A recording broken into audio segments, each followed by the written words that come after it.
Well, good morning. If I haven't had a chance to meet you, my name is Chris, and I have the privilege of being the pastor here at Hickory Grove. And this is, I believe, and I'm getting ready to make a huge statement here, but it's from my heart, and I do believe this, that at least in the 18 months that I've been here, this is going to be, I think, the most important Sunday that we've had. And as we kind of unfold over the next little bit, I hope that comes into sight, and you'll agree with me by the time that we get out of here today. So we are wrapping up a series called On the Move as we kind of been making our way through the Gospel of Mark, and this idea, this premise that in the first half of the Gospel we saw Jesus on the move. He's doing ministry. He's in that 3-year span to where his ministry really took off. And then on the back half of the Gospel of Mark, we see Jesus on the move to the cross.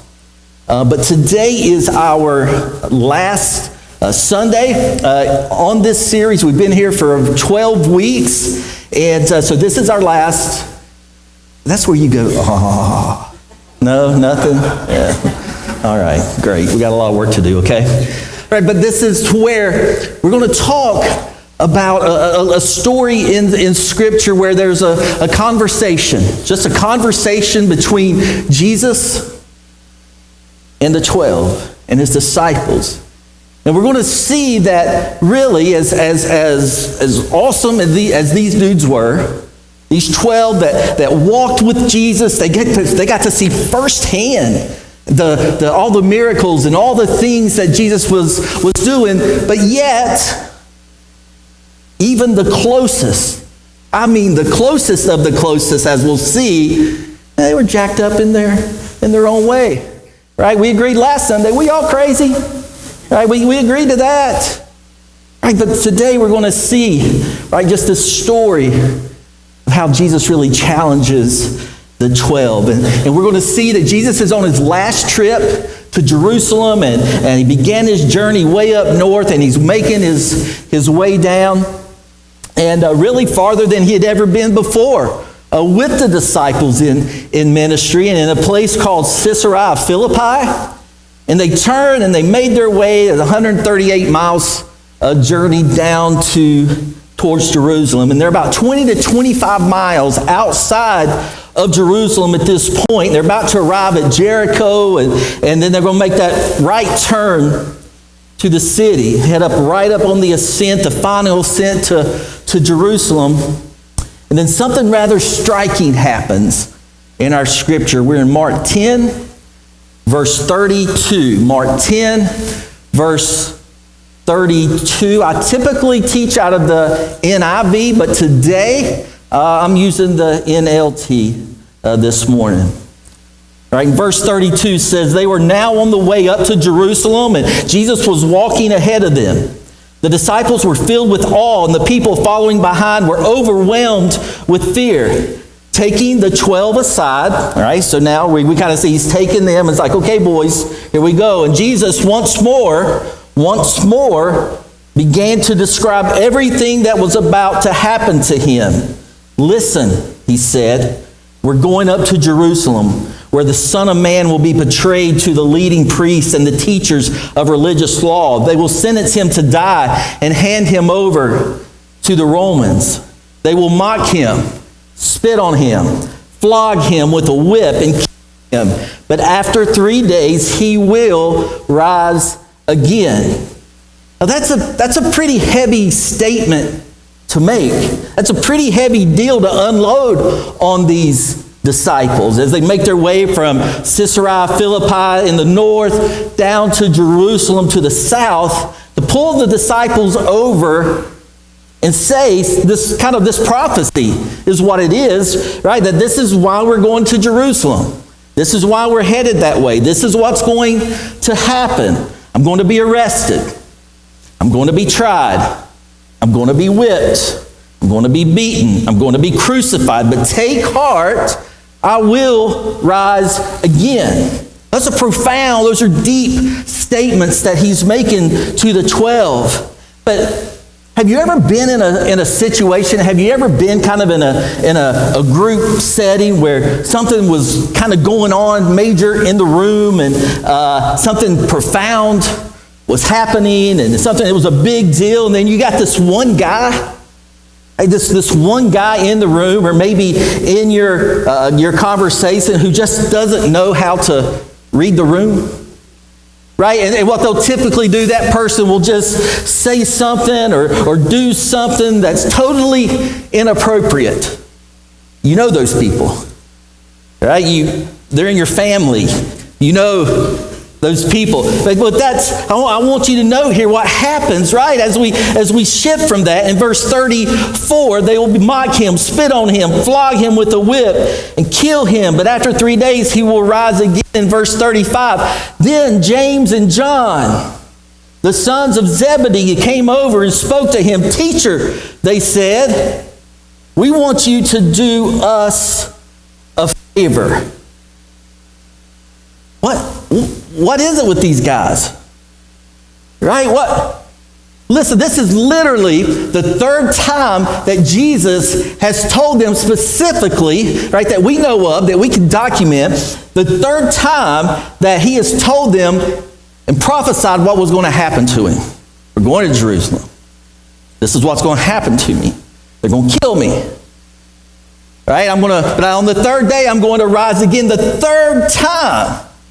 Right, that he's tried to give them a clear sense, right, of the profundity of what was going to happen and what they're going to have to deal with. And all they can do is this. Right, he's just told them the most profound thing ever in history. These two dudes, James and John, come over. Hey, teacher, we want you to do us a favor. What's going on here? Right? What's going on with James and John? Right? In fact, in the Greek, the strict Greek vernacular, this is literally what they're saying is, Jesus, we're going to ask you something, and we need you to do it for us right now. In the Greek, that's how that translates. That's the tone they had. Right? The modern translation kind of cleans it up a little bit, and you would think, where have they been? Right? Where have these dudes been? Right? Who they've been listening to? What have they been thinking about? I'll tell you who they've been thinking about. Themselves. That's exactly who they've been thinking about. Right? This idea that it's all about me. That it's all about me. And do you understand not much has changed in 2,000 years?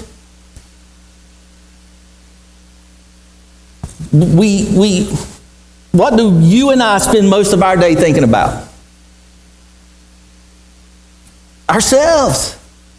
Right? We do. Our problems, our situation, our status, our money situation, right? Anxiety, right? It's all about things, and things specifically on how they affect us, right? It's about ourselves. It's about me, right? But part of it, I'll give the fellas this, that part of it, right, is because they've been kind of misguided, right, by the religious teachers through the years, right, about how of their past generations, right, in Judaism. And all of these young Jewish males had kind of an image of who the Messiah was and who he was going to be. They've already named Jesus Messiah. It's not about that. They've already claimed that. But them in their small theological minds are still kind of stuck on this kind of twisted version of what God, through the centuries of the Old Testament prophets, has defined what the Messiah was going to do and be. Right? They thought Messiah was simply going to be a political ruler, a military general. That's what everybody was anticipating. Right? Somebody that would come in and free them from Roman law and Roman rule. And they would be able to raise the hopes of Zion, kick out the Roman occupiers. They would rule and reign over other nations, that Israel would rise. That's what they were expecting. That's what they were wanting. It's kind of a twisting of what God was really wanting to do through the real Messiah. Right? And that was set the whole world free. From law, yes.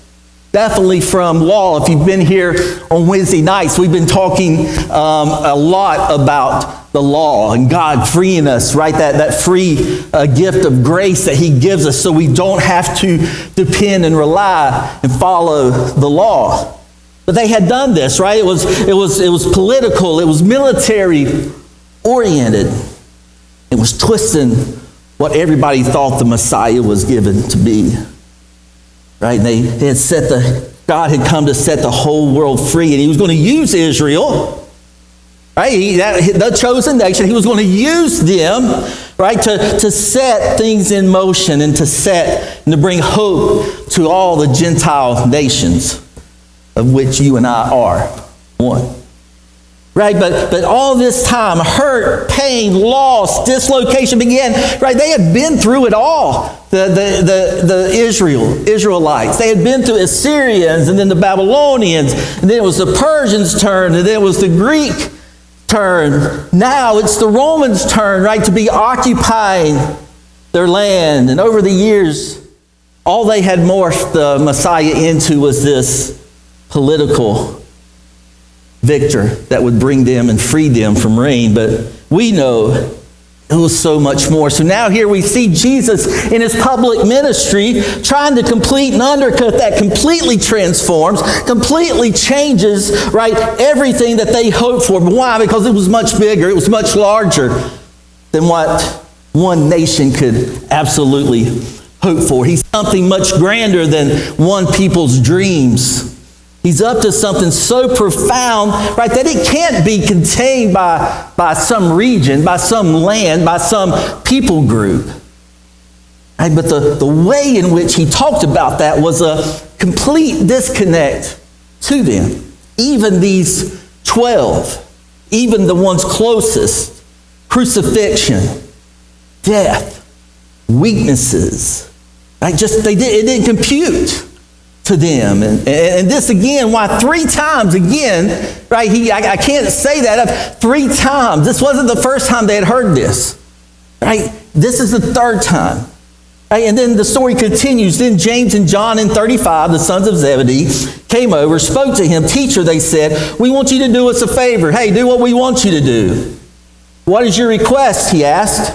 They replied, when you sit on your glorious throne, we want to sit in places of honor next to you, one on the right and the other on your left.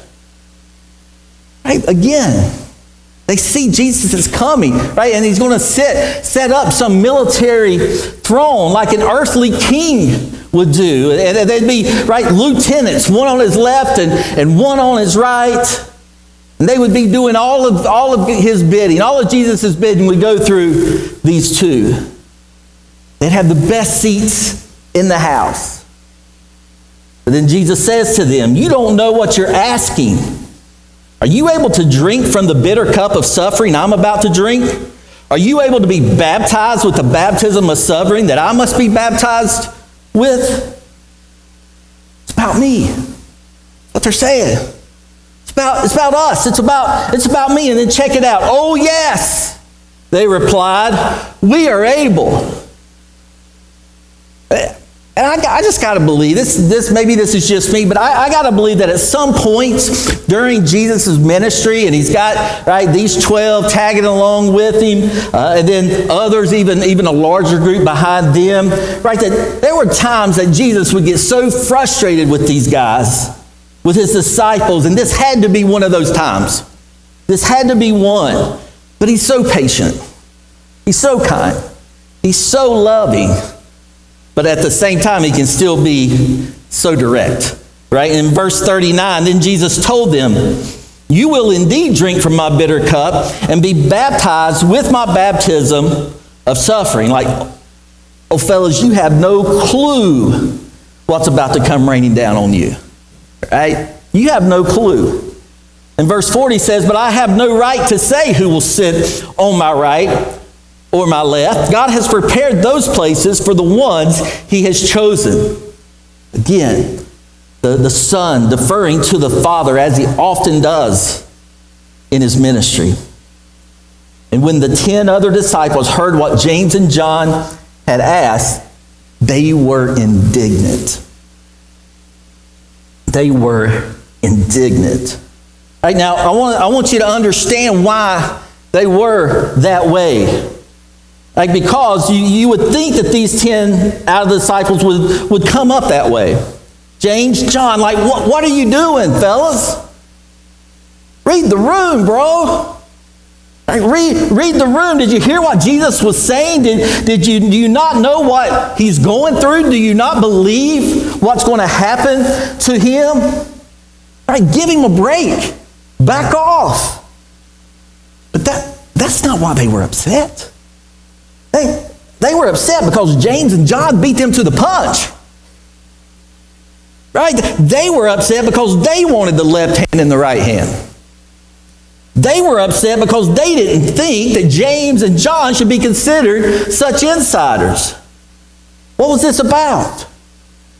It's about them. It's about me. It's all about me. And we go on, verse 22. So Jesus called them together and said, you know that the rulers in this world lord it over their people, and officials flaunt their authority over those under them. This next phrase is what we're going to focus on today. But among you, it will be different.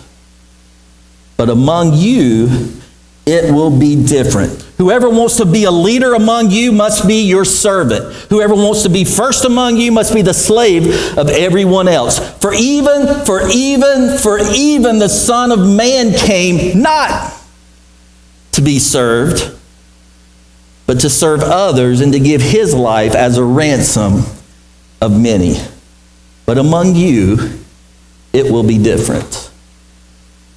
But among you, it will be different. And those are perhaps the greatest call to discipleship the church has ever heard. In fact, if you don't remember anything else when you walk out today from here, remember this, that but among us, it will be different. But among us, it will be different. It must be different. Right, Hickory Grove, you got to understand that you're called. You're called. Right? It's not just me. Right? It's every one of us. We've been called, particularly those who've already said yes to Christ as their Lord and Savior. Right? That really is your life motto. With me, it will be different. It will be different. For what Jesus Christ is doing here, he's helping the disciples to understand, right, really the culture around them and what's going on, the way that the world typically operates, the way that people typically go about and use power. Try and make it all about themselves. Try to give themselves the upper hand. That's what our society does. That's what it's all about. And again, nothing much has changed in 2,000 years. It just hasn't. Right? I would even argue that it's gotten worse. It's gotten worse now.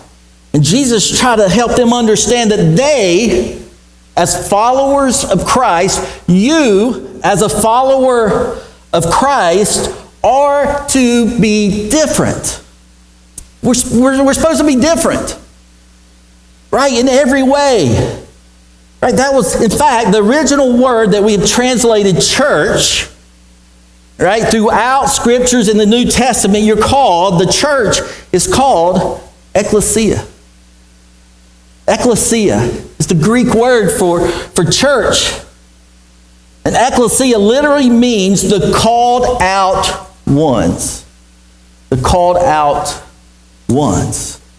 That's the definition of the church. People who are called out to come together to do something very different. And as the ecclesia, our marching orders are simply, right, to ask ourselves these questions. How am I to be different?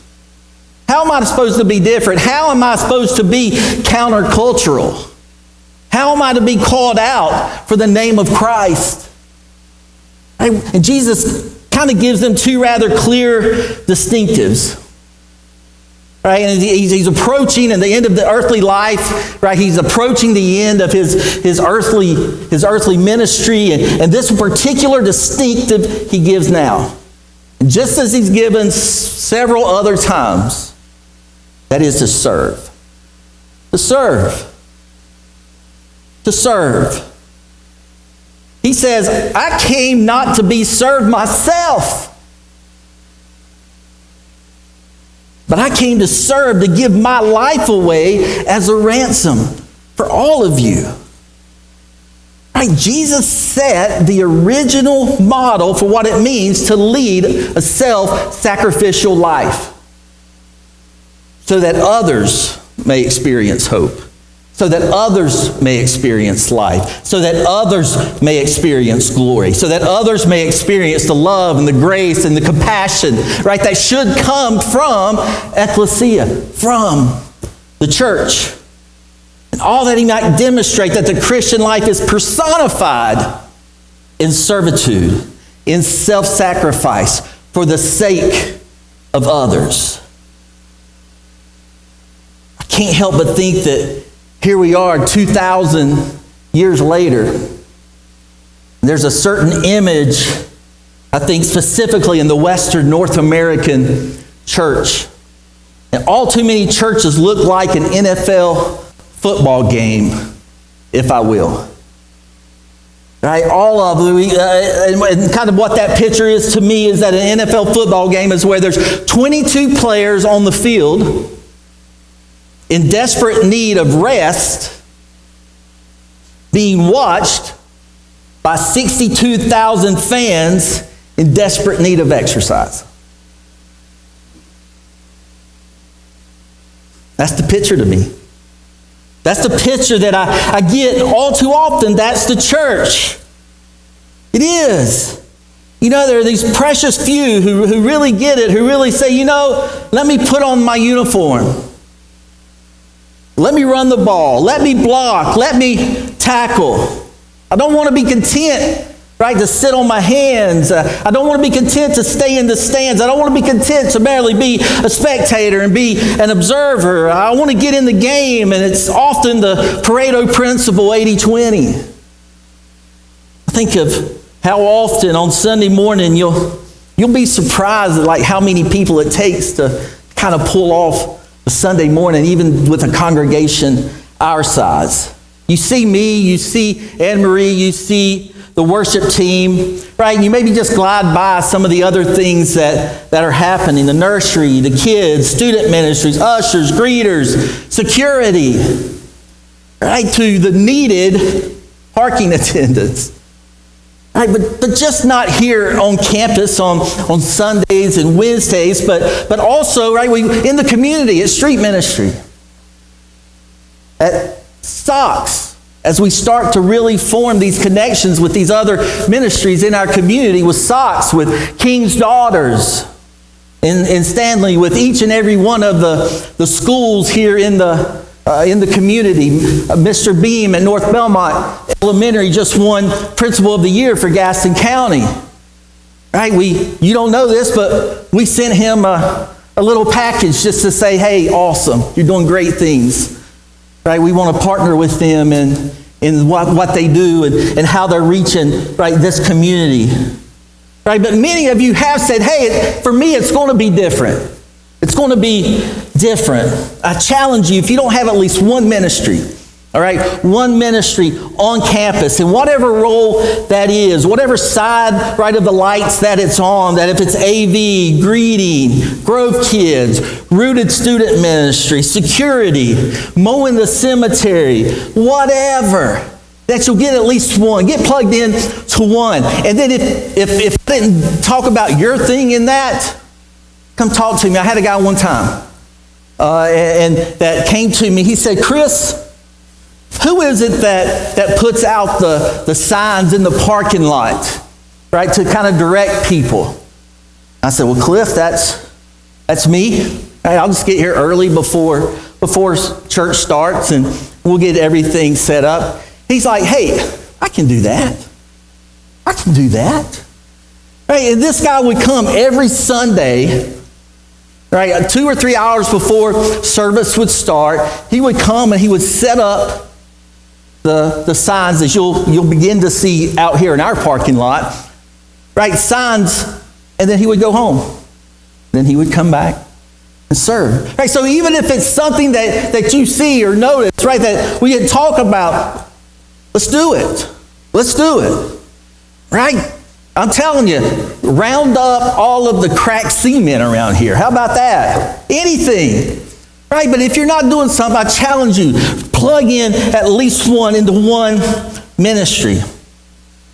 With one of our mission partners, maybe. Listen, we haven't cornered the market, but I do want us to be known in this community as a beacon that people will call. I want to be on the top 5 call list in Mount Holly, North Belmont, and Stanley. Right? If there's a need in the community, that they'll call Hickory Grove, because why? They know that we're going to step up and try to meet as many needs as possible. We will be the least among them to serve. Hey, let me say it this way. And I think God thinks this way. God doesn't want anything from you, but He wants a whole lot for you. Okay? It's not that He wants anything from us, it's what He wants for us. But how are we going to help God? He allows us to. He wants us to. Right? But that's just for our good. Remember? Our good, His glory. That's how that works. Right? But through that, I think He wants a whole lot for us. Right? And I think the best way for you to lead your best life is to say, for me, it'll be different. It'll be different. Because I think by doing that, by getting in the game of giving and serving and praying and loving, I think we're going to live a rather amazing life. When you give extravagantly generosity, you serve with selflessness, you pray with fervency, you love abundantly, right? At that point, you become different than the culture. You just do. It just happens. It's organic that way. Right? If we will do that, guess what? We've got to stop making the gospel hard. We just do. If we'll live life like this book says to do it, guess what? It's going to be good for you. And guess what? You will be different. You will be different. Families. Read Ephesians. Lead your family, men, like Ephesians tells us to. Guess what? You're going to be different. Children, obey your parents like Ephesians tells you to. Guess what? You're going to be different. We do church like this book tells us to. Right? Listen. Paul wrote a lot of letters to the churches after he had left because they had gotten sideways. Right? I kept seeing some meme or something on social media that said, if Paul saw the church today, we'd be getting a letter too. I believe that. Right? But we just got to do it. Right? Because there's in 1 John 13, it's the story of Jesus washing the feet, right? The most humble act that I believe somebody can do. And I'm just going to jump to verse 15. Because after he's done this, right, he says, I have given you an example to follow. Do as I have done for you. Do it. Just do it. I tell you the truth, slaves are not greater than their master, nor is the messenger more important than the one who sends the message. Now that you know these things, God will bless you for doing them. That's what he's saying. That's where the blessing's at. The blessing of peace, of hope, right? The blessings of not just the indwelling, but that's where the blessing is. I want you to get blessed. And listen, not in some Benny Hinn kind of way. Don't give me that, okay? No. Right? That if we will do what he says, you think he's going to leave you stranded? No. He tells us he's going to bless us. I want you to think about that. Am I different? Are you different? Are you countercultural? Where's my serving? Where's my giving? Where's my loving, my praying? Am I in the stands or am I in the game? Am I really grabbing the best blessings? For among us, it will be different. For among us, it will be different.